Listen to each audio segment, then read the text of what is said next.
This talk is primarily about how you would, what approach you would take to create your own billing system over and on top of CloudStack. If you want to, monetize your service and offer it as a service, like a service provider. So it's a techno-functional talk. It's more like a 401 document which you have for CloudStack. So it's something similar. So let's start with what all can we monetize. We can monetize VM. We can monetize its internal CPU disk RAM. You can monetize the VPC. You can monetize the throughput, data transfer. You can monetize the individual components as well as a complete component. Can network count can be anything. Actually, anything which cloud usage allows you to capture, you can monetize that.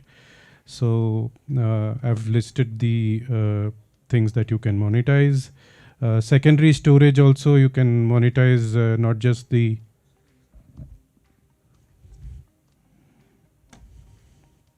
it's jinxed.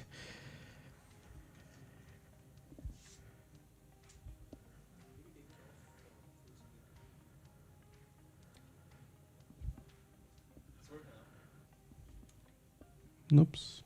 Maybe it's from the PowerPoint.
Let me just send the mail.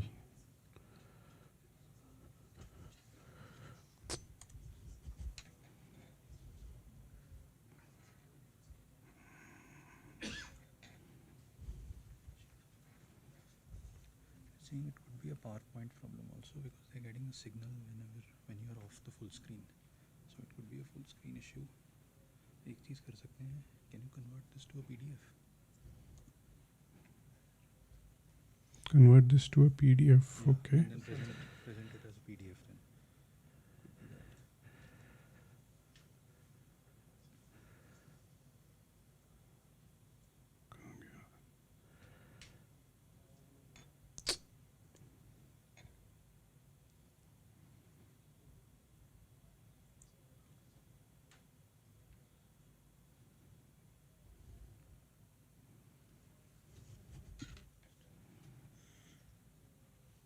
Okay.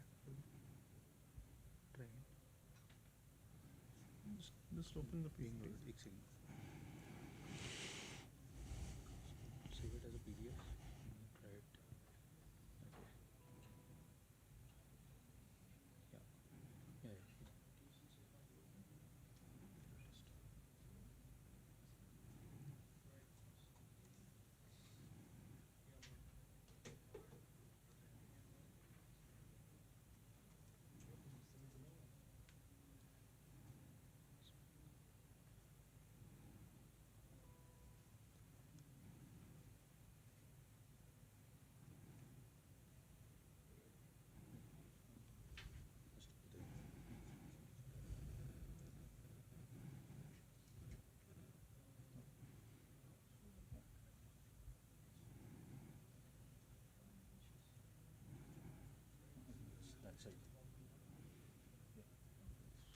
Just mirror it.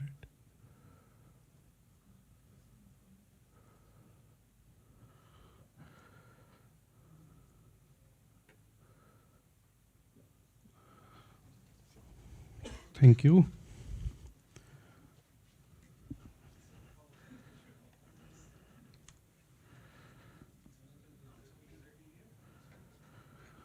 Okay, so this was the slide I was talking about. We can monitor secondary storage on not just the size of the data, but also the period during which the data was stored.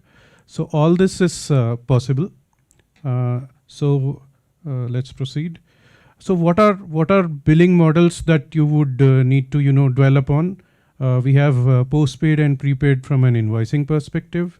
From an offering perspective, you can have a contractual, which is basically a periodic billing, or you can have one time, or you can have pay as you go. So these are the decisions that you need to make. From a period perspective, you can have monthly, quarterly, annually. From an aggregation perspective, for example, secondary storage data, you would typically want to aggregate it at the account level, and from a resource level, you have VMs, etc. So you need to decide what you are offering and where you are collecting the data and how are you aggregating it to bill it. So how do we, these are the questions that typically comes into the mind, and I'm going to tell you, give you suggestions on how to implement them. So how do we offer services? We typically call it plans. It should be the smallest unit of service. It can be fixed, one time or recurring. It should have inclusions. For example, you may allow, let's say, 24 hours free VM per month as part of your plan. So it should have inclusions. It should have limits. For example, it can be that this plan is possible. You can subscribe only one of this plan, or you can subscribe many such plans. So those are possibilities that can be there. Then how do we offer pricing?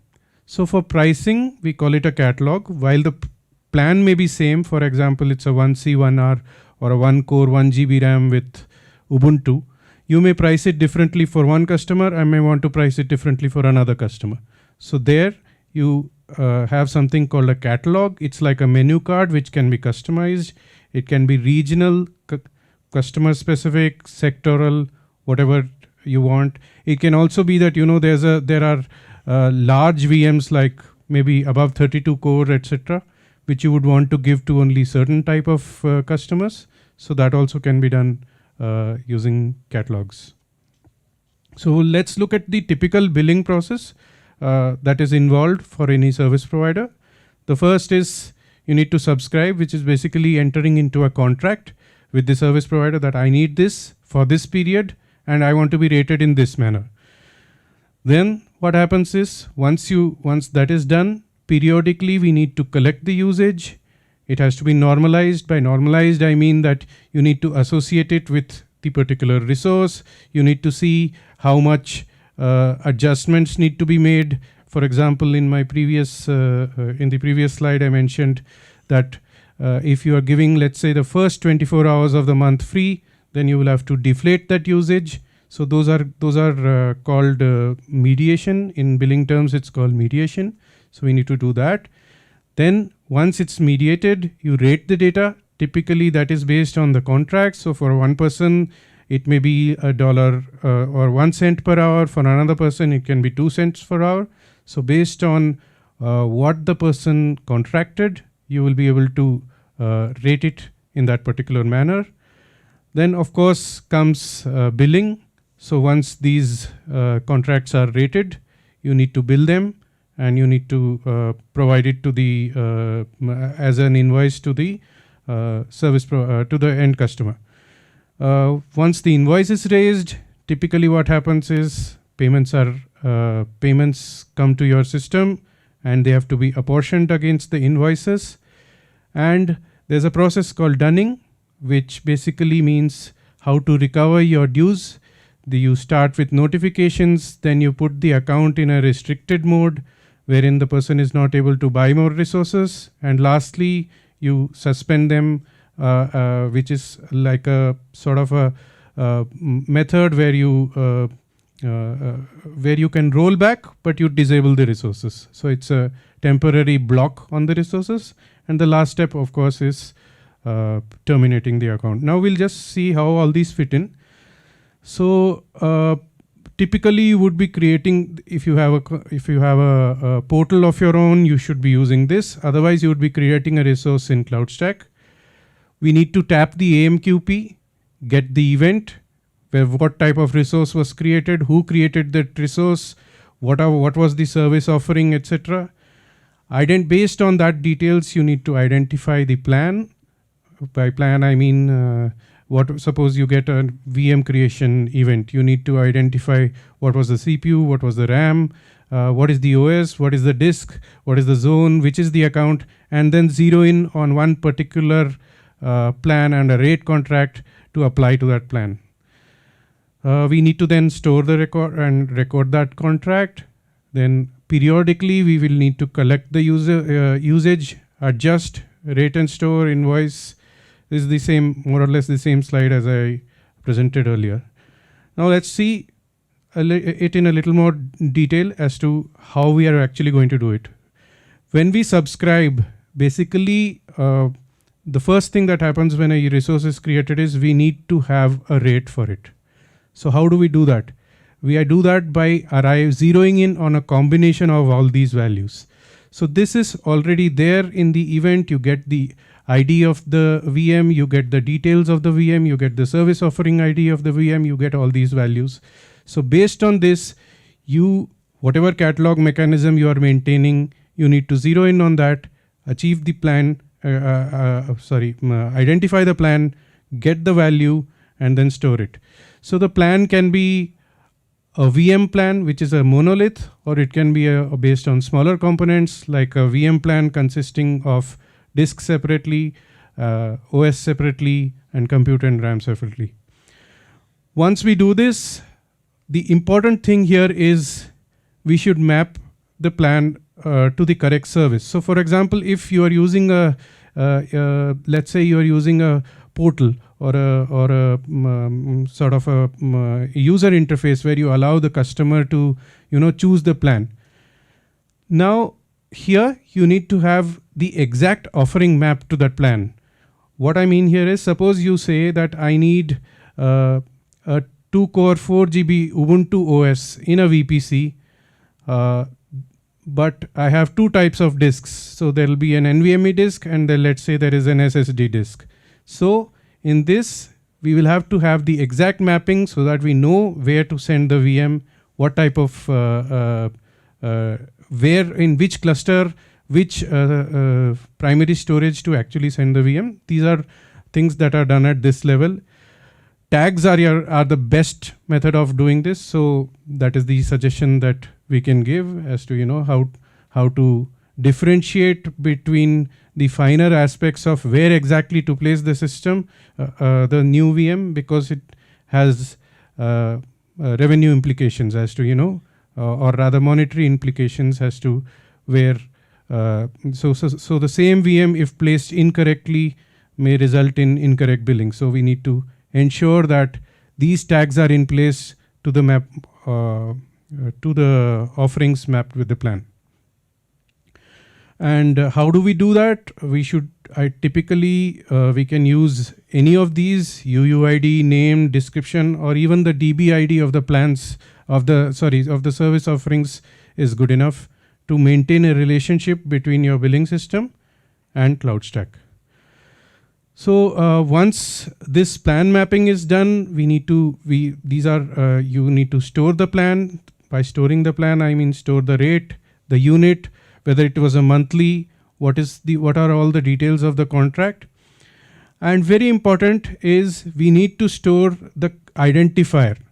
So why this is required is when you get a usage for the VM, you need to identify it to a particular contract in your billing system so that okay, this is the VM I got, this is how to rate it. Otherwise, this is the most important key, and this is what is going to marry your CloudStack and your billing system together.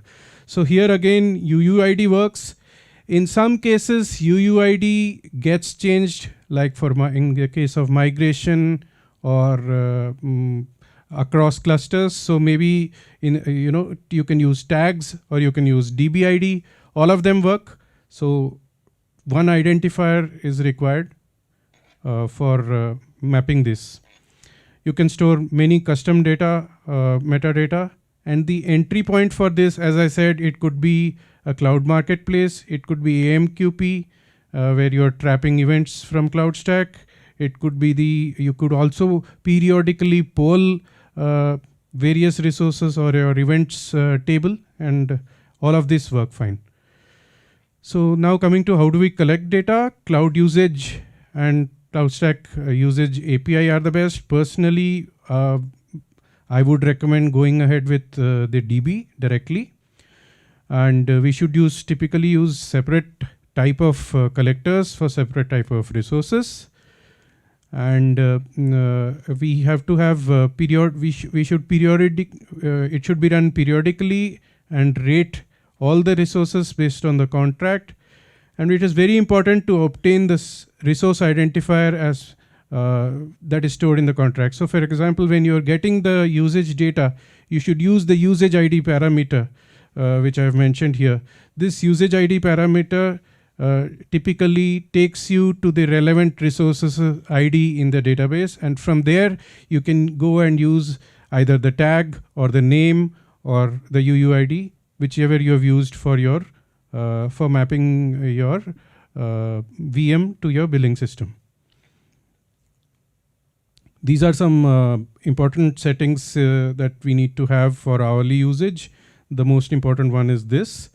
And this of course needs to be set to enabled, and these are based on what time zone you want and how frequently you want it to run. So then after this, we need to mediate. Basically by mediate, we mean that we've collected the data, but we need to normalize it, and we need to periodically collect it and aggregate it. So we suppose you're doing hourly rating, you should aggregate it at a resource level and a period level. So basically what I mean here is if you're taking the usage from the DB, you should use a group by start date and end date. And if you're using the API, you could pass start date and end date and type when you're using the list usage records API. Now, once you do this, each ID, resource ID should be mapped to the contract. Then we obtain the pricing and allowances.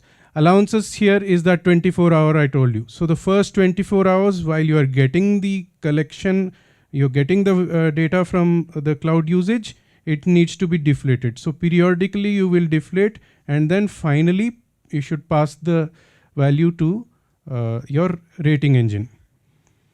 So rating is very easy. Once you get the rate, get the quantity, you get the contract, and you get the VM, you just need to rate it and store it as an unbilled usage at the in your billing system. So now coming to showback, chargeback invoicing. This again needs to be run periodically at every bill cycle. You can run it every day if you are providing a flexible bill cycle like first, second, third, or anything like that. And here all your aggregation should be done at the contract level. For example, in your billing system, if there is one VM ABC, so all your aggregation across the whole month or period should typically be done at this level. So this is where that aggregation comes. There may be cases where you want to offer percentile billing. For example, my 95th percentile of secondary storage data used in a month. So this is where that comes in. This can be done only when you have all the data for the month. So it's a post facto event. And this is where you need to normalize for percentile billing. Then you apply taxes as applicable and mark the charges as processed and proceed. Then comes dunning. Dunning is the process of acquiring the payments. Dunning is the process of acquiring payments and getting your money back. So typically you may want to take some strict actions. The first action is, typically curtail exposure. Basically, this can be done by setting CloudStack limits and lowering it than what is being used, so the person cannot purchase more. The second is a reversible block wherein you disable in CloudStack. This is a destructive mode, but it still allows you to roll back and get the enable and get the VMs back into action. And the third is permanently delete the account in CloudStack. So this is the last slide, and I'm just running it with examples. So suppose a user chooses a VM config 2 core 4 GB, 100 GB with Ubuntu. It is mapped to a plan, let's say called Classic. Then this plan contains your service offering UUID, which is mapped, and the template ID mapped. This gets created in CloudStack with deploy machine, virtual machine having these calls. Then the CloudStack resource ID, you can have some field like this, which stores the resource ID in CloudStack. And let's say you have an allowance there, you can specify that here, the 24 hours example I gave. Then you need to get the usage ID from, you need to get usage from CloudStack usage table, and that you can do using, as I said, by using the usage ID field and joining it with Cloud VM instance. Then based on this usage ID and VM instance ID, whatever you're using, whether you're using UUID, disk ID, disks, DB disk ID or whatever, you map it to the contract. You absorb the usage for 24 hours if you want, and then you basically are rating it. Then you store the amount against the unbilled contract. Then when you're actually invoicing, you aggregate the whole thing. So I've reduced the 30 days by 24. Typically in this case, you should be billing for 696. Apply percentile if any, apply taxes, and generate the invoice. That's the general procedure of how to go about it. That's it. I'm sorry, it's been very, very rushed, but couldn't help it.